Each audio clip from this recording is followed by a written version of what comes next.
Vamos falar agora, pessoal, sobre distribuição, ou P de praça.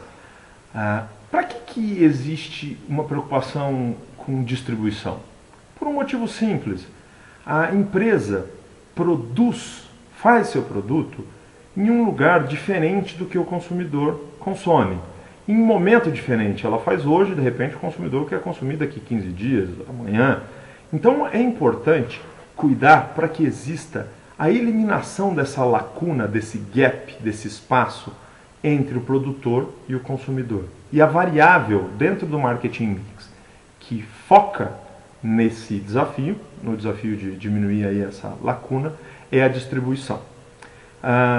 Entre as diversas coisas que a gente conversou em aula, eu queria enfatizar duas.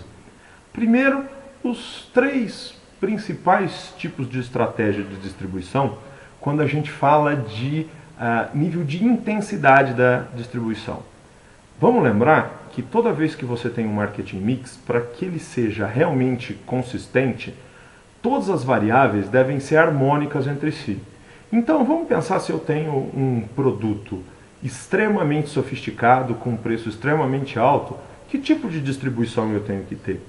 É o que a gente chama de distribuição exclusiva, poucos pontos de venda, com um determinado grau de sofisticação, para que eles sejam acessados, esses pontos de venda, por pessoas que tenham uma expectativa compatível com o produto e o preço desse produto.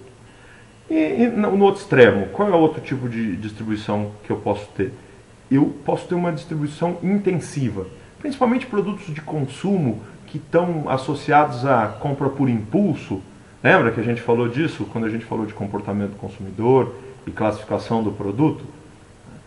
Quando o consumidor compra um produto por impulso, o produto tem que estar sempre à mão, tem que ser rapidamente acessível. É por isso que a gente, nesses casos, usa o que a gente chama de distribuição intensiva. E no meio do caminho, tem uma distribuição seletiva.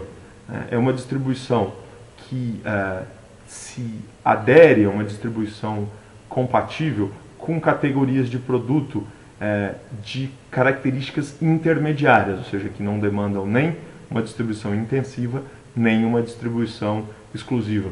Os eletrodomésticos, por exemplo, se encaixam aí nesse espaço.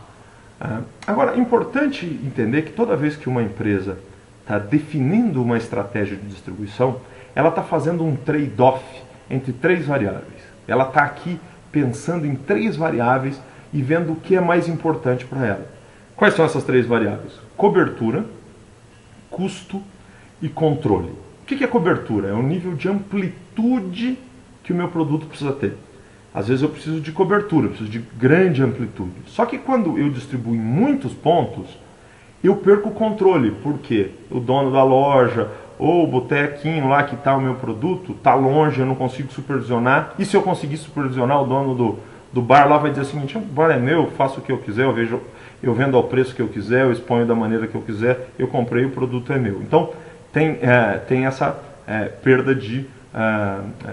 você perde o controle para poder ganhar cobertura, por exemplo. Agora, se você quer ganhar cobertura e controle, você vai ter que pagar muito caro por isso. Por isso a próxima variável que a gente está falando é custo. Eu quero ter uma cobertura ampla, mas também quero ter uma equipe de promotores em todos os pontos de venda. Aí eu vou incorrer num custo maior. Então, quando a gente fala de estratégia de distribuição, a gente está falando basicamente num trade-off, numa troca, numa escolha entre custo, cobertura e controle. Então a empresa precisa decidir qual é a variável mais importante e construir um canal de distribuição compatível com essa característica que ela precisa.